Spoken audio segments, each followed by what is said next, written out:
అందాల పోటీల మీద పెట్టే ఖర్చు ప్రజల ప్రాణాలు కాపాడడానికి కూడా పెట్టాలి. హోంశాఖ మంత్రి రేవంత్ రెడ్డి ఘటనా స్థలానికి వచ్చి బాధితులను పరామర్శించాలన్నారు బీఆర్ఎస్ వర్కింగ్ ప్రెసిడెంట్ కేటీఆర్. చెప్తున్నారు. మేము కూడా ప్రభుత్వాన్ని ఒకటే కోరుతున్నాం.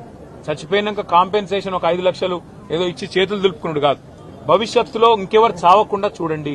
భవిష్యత్తులో ఎవరికి ఇట్లాంటి దుర్మార్గమైన పరిస్థితి, ఇంత ఘోరమైన పరిస్థితి రాకుండా చూడండి. దయచేసి మీరు చేస్తున్నారు కొన్ని పనులు, ఇంకా మంచి పనులు చేయండి.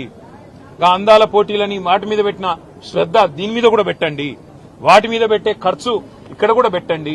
ఇక్కడనే కాదు, ఒక ఓల్డ్ సిటీ అనే కాదు, హైదరాబాద్ అనే కాదు, రాష్ట్రంలో ఏ మారుమూల పల్లె గాని పట్టణంలో గాని యాక్సిడెంట్ అయ్యింది అంటే వెంటనే ప్రాణాలు కాపాడుతందుకు కావాల్సిన సరుకు సరంజామా, మనుషులు, ట్రైనింగ్ ఇవన్నీ ఉండాలి. అవన్నీ ఉండకపోతే ఉత్తగానే వచ్చినాం పోయినామంటే కరెక్ట్ కాదు. ముఖ్యమంత్రి గారు కూడా వచ్చేది ఉండే, కనీసం వచ్చి చూస్తే, ఎందుకంటే ఆయననే హోంమంత్రి, ఇంకొకరు ఎవరు లేరు. మరి ఆయన కిందికే ఫైర్ డిపార్ట్మెంట్ వస్తుంది, ఆయన కిందికే హోంశాఖ వస్తుంది. ఆయన వస్తే అధికారులు కూడా అప్రమత్తంగా ఉంటారు, అధికారులు కూడా చేస్తారు. వాళ్ళు తనలాడేది వాళ్ళు తనలాడుతున్నారు.